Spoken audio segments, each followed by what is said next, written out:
ang kalikasan. Mga bundok at dagat ay iyong pagmasdan. Pawang panghira ang iyong makikita, at pagmulat sa kanilang ganda.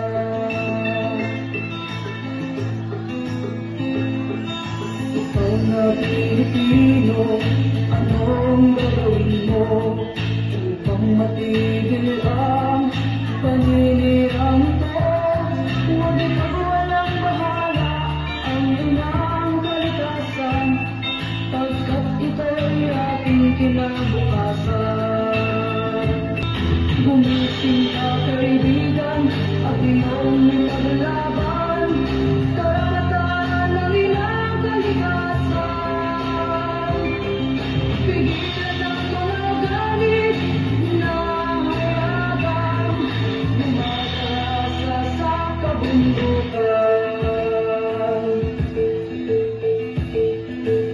Kilos mga kababayan, para sa kalikasan, ating itaguyod ang paglago nito.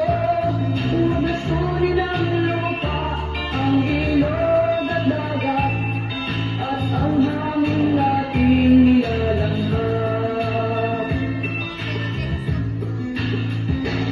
Pagmamahal